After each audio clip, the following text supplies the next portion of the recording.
Welcome to MadMat. Welcome to the MadMat Salon, where we meet and have conversations with masters. Today, I'm happy to say that we're sitting with Master Alan Steinfeld, who is the host and producer of his own program, the New Realities television program. Nice to be on your show. It's always nice to have the other cameras on the other angles switched. Anyway, it's nice to be here. Yeah, we're changing the tables around. Yes, it's nice to be on the other side of the table. Right. So I watch many of your programs. You have tons of interviews. I do have 1,000 up on YouTube. Oh, is it 1,000? At least 1,000. You've interviewed over 2,000 people, though, right? Well, with my radio show and like some of them I still am editing. Yeah, I have years. I'm backlogged for years of stuff I have to still put up. To edit. From when I did shows on Manhattan Cable, then they have to be converted to video and uploaded to YouTube. So yeah, I have lots of stuff and great stuff with great teachers. You have amazing stuff. The list of people is so impressive. Some of my favorite Like teachers who? are there. Well, you've got a ton of interviews with Deepak Chopra. Deepak's been very, very good to me. Very good. No, he has. He said every time he has a book, he wants to come on my show because he says there's things he could say on my show that he can't say on CBS or one of the mainstream networks. It would seem too way out. But for my show and my audience, Deepak, I think he feels more at home, more natural, more open to express his real point of view, his deeper spirituality. And most of network isn't ready for it, but I've geared my show towards the people interested in a deeper spirituality. It's wonderful. I was just looking at David Hawkins. Very impressive. That was from the archives. That I dug up recently. I found wow, this is on an old hard drive. So I've read his books. You read his books? Very impressive. Love him. Yes. He influenced me significantly over the years. I just tuned into an interview with Saida. Saida, yes. Very yes, interesting. Yes. That's one I'm going to go back to when I have time. She did a jade egg, sexuality. Sexuality is sort of a theme for some of my shows because it's about the human body. I say it's from the inner to the outer, from sexuality to UFOs. It doesn't get any more in, it doesn't get any more out there. So that's an accurate description. So both, yeah. I'm particularly curious how you got so fascinated with the UFO thing. Okay. So that's tell a valid us question. About that. It may sound weird, but I think I've had sightings. I've seen lights in the sky that's like, what's that light doing there? Moving like this silently and then moving back up, and not airplanes, not helicopters. In New York, I saw this light in the sky and I saw this like blue beam come out of it. And I said, what was that? And then it's like I saw it again. And so also, though, I think in dream states, I think I had contact. I can't say it was in the conscious state, but I can say it was in a dream state. Can you describe anything? Yeah. I'm curious because I wonder if I've been. I think a lot of people have. Yeah. One of that was really weird was like I was sleeping in the middle of the night. I felt this furry thing on the inside of my leg. Something was tickling me and waking me up, and then this little creature, but it was in a dream, was put in my hands. It looked like a baby deer. It was put in my hands, and I said, this is weird, and then I went back to sleep. So I think that was a contact for the hybrids, that they're taking our genetics, and the little grays are creating these hybrid I want to beings. hear about this. What, do you know about this? I want to know about the grays. What are they? Are there any in the room? Well, you're wearing gray.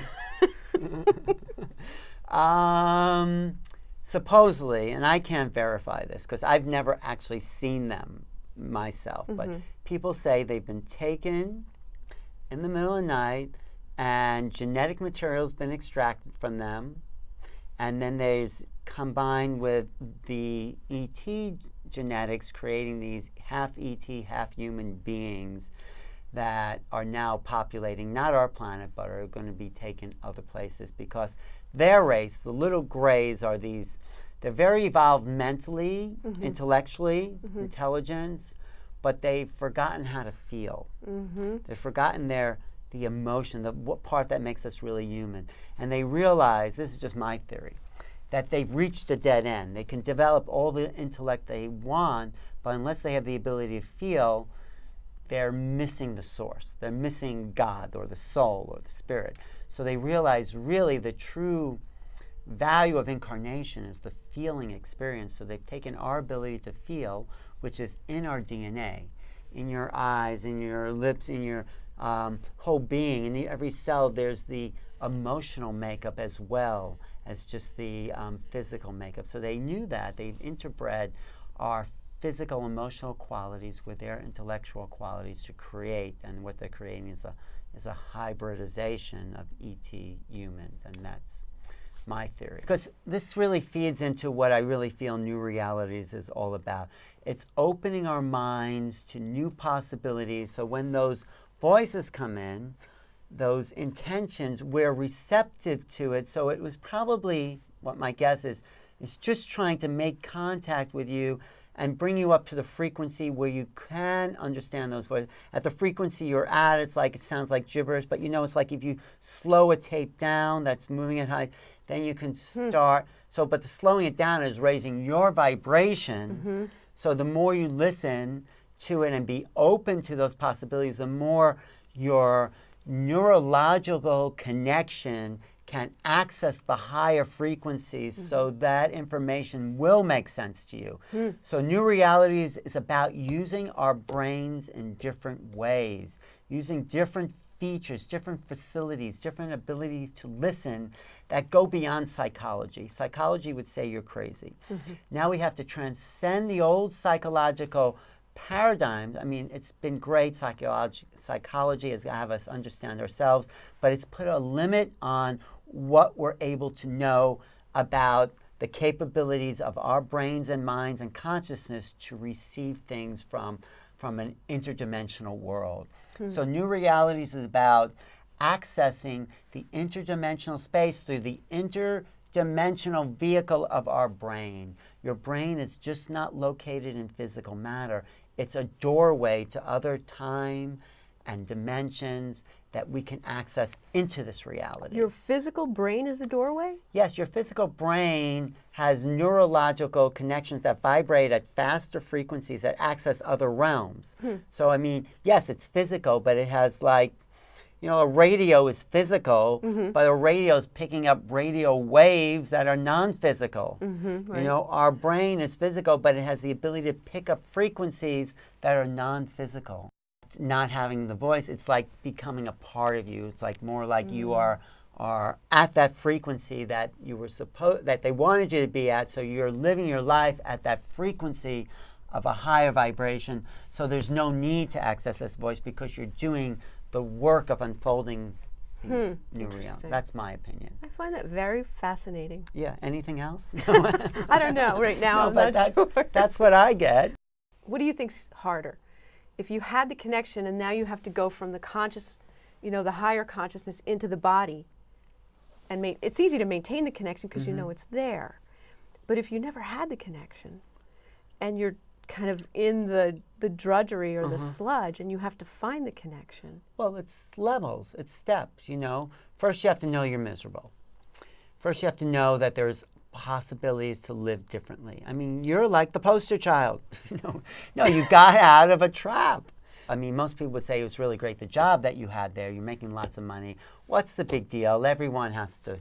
And then you said, no, there's a better way. Look, I'm happier. So I think it's levels and levels of movement.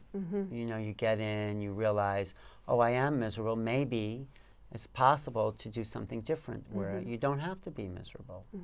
And then you open up, maybe you do some meditation, you realize there's the observer there, and the observer is not the ego mind, but it's observing the ego mind, and you don't have to be reacting to your thoughts, So you have a thought, you're angry at someone, doesn't mean you have to hit somebody. You watch your feelings, you observe them without reacting to them. You don't have to, not everything your mind is telling you is true. It's true. It's like, you're observing your mind. Yeah. That's why I was making the difference between consciousness and mind, because you observe your mind, but it's consciousness that's observing the mind. So there's levels and levels of awakening, and we're all going through on whatever level. I mean, there's still more. There's always more. There's always more. I want to thank Alan, and I want to thank my wonderful executive producer, Rick Mack, and I want to thank you. Thanks for joining us.